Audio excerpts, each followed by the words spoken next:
That a lot of the stuff we're going to talk about here this week, you're not going to be able to make a habit by Thursday, but some of the stuff you will. These are going to be some of the things that if you approach, there's that word by the way, if you approach these 1-minute drills in the right way, you can absolutely walk out of here on Thursday with some pretty special habits. Basketball is a game of habits. Players under pressure will always revert to their dominant habits. Players under pressure will always revert to their dominant habits. So therefore, you want to build the kind of habits that are going to work for you under pressure. Well, these 1-minute drills are going to be designed to help you walk out of here on Thursday with some pretty special habits. The first 1-minute drill, and we'll demonstrate all these in the gym. I'm going to just talk about them real quickly here, and then we'll demonstrate them in the gym. But the first 1-minute drill is going to be called tough position. And in tough position, you're going to have a partner, and your partner is going to be simulating a defender who's putting a lot of pressure on you, who's in your space. And you're going to have to focus on those key points that I just went over in tough position to keep that person off of you and stay tough with the ball. So that's going to be the first 1-minute drill. The second 1-minute drill is going to be called grab and peek. Grab and peek.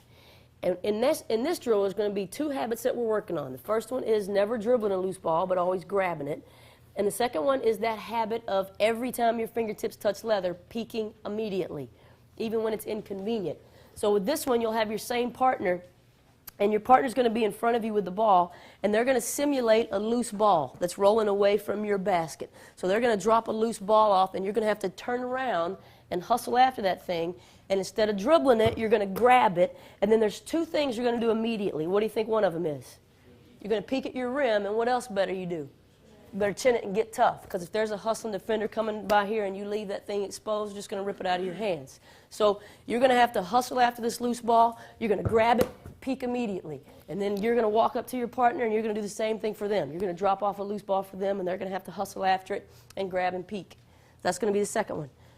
The third 1-minute drill is going to be called hunt and huppy. Hunt and huppy. And there are a whole bunch of good habits built into this drill.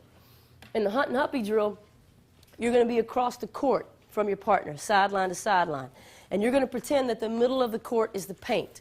So the first thing you got to do is you got to hunt the paint. And the way you've got to get there is you've got to take 2 explosive dribbles. So the first thing you're working on is not making that first dribble a P dribble. You got to go somewhere with that first dribble and be explosive.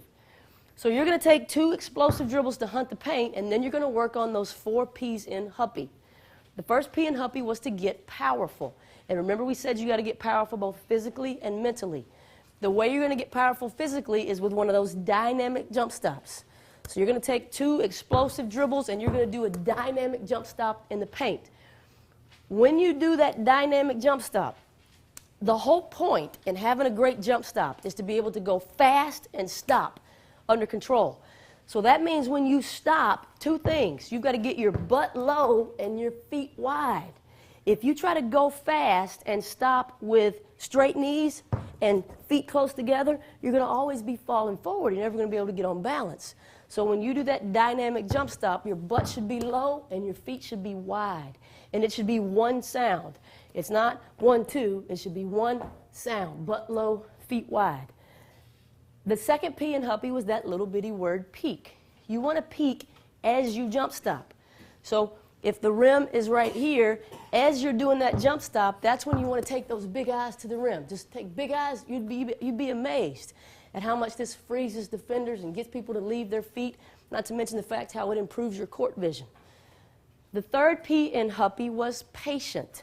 And remember we said if you can get in the habit of taking that extra 1/8 of a second when you get to the lane, a lot of times that's the difference between you looking special and you looking little and out of control.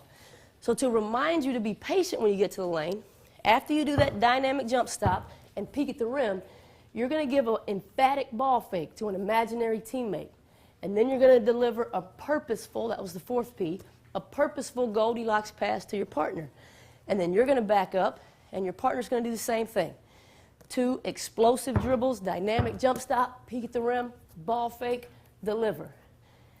When you receive this pass from your partner, what do you think you should do immediately?